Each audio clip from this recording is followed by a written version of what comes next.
বিসমিল্লাহির রহমানির রহিম। প্রিয় দেশবাসী, শিশু, কিশোর কিশোরী, তরুণ তরুণী, ছাত্রছাত্রী, বয়স্ক, বৃদ্ধ, নারী পুরুষ সবাইকে আমার সালাম জানাচ্ছি। আসসালামু আলাইকুম। শুরুতেই আপনাদের সবাইকে জানাই পবিত্র ঈদুল আজহার শুভেচ্ছা। ঈদ মোবারক। প্রতি বছরই এই দিনটি আমাদের সামনে হাজির হয় ত্যাগের এক মহান দৃষ্টান্ত হয়ে। আমরা যদি কোরবানির মাহাত্ম্যকে ধারণ করে লোভ, স্বার্থপরতা, হিংসা বিদ্বেষ মুক্ত হয়ে সমাজ ও রাষ্ট্র বিনির্মাণে নিজেদের নিয়োজিত করতে না পারি, তাহলে কোরবানির ঈদ আনুষ্ঠানিকতা ছাড়া আর কিছুই নয়। আসুন এবছর কোরবানিকে সুন্দর, ত্যাগের মহিমায় মহিমান্বিত করে গরিব বান্ধব করে তোলে।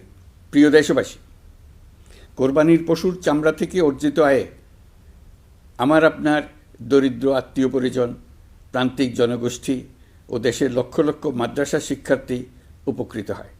আমাদের গরিব স্বজন ও প্রতিবেশীরা তাদের হক যেন ঠিক বুঝে পায়, সেদিকে আমাদের মনোযোগ দিতে হবে।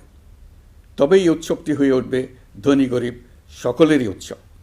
পশুর চামড়ার ন্যায্য মূল্য নির্ধারণ, বর্জ্য ব্যবস্থাপনা সহ সার্বিক বিষয়ে সুষ্ঠু ব্যবস্থাপনা নিশ্চিত করতে সরকারের একটি উচ্চ পর্যায়ের কমিটি কাজ করছে। একটি কন্ট্রোল রুমও খোলা হয়েছে।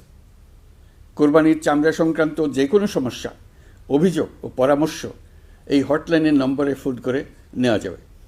আমরা এই বছর কোরবানির পশুর চামড়া সংরক্ষণে 30,000 টন লবণ বিনামূল্যে সরবরাহ করেছি। কোরবানির ঈদে আরও একটি গুরুত্বপূর্ণ বিষয় হলো পরিষ্কার পরিচ্ছন্নতা। আমি দেশবাসীর প্রতি আকুল আহ্বান জানাই, আপনারা সকলে পরিবেশ পরিচ্ছন্ন রাখতে সমবেতভাবে এগিয়ে আসবেন।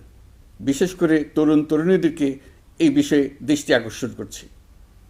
এবছর যারা হজব্রত পালন করছেন তাদের প্রত্যেককে জানাচ্ছি আন্তরিক শুভেচ্ছা ও অভিনন্দন। মহান রব্বুল আলমিনের অশেষ মেহেরবানিতে, আপনাদের দোয়ায় এবং সংশ্লিষ্ট সবার সর্বোচ্চ আন্তরিকতা ও পেশাদারিত্বের ফলে এবছর আমাদের হজ ব্যবস্থাপনায় সাফল্য এসছে। প্রথমবারের মতো সরকারি ব্যবস্থাপনায় লাব্বায়েক অ্যাপের মাধ্যমে হজের সার্বিক ব্যবস্থাপনা ও সেবা নিশ্চিত করা হচ্ছে।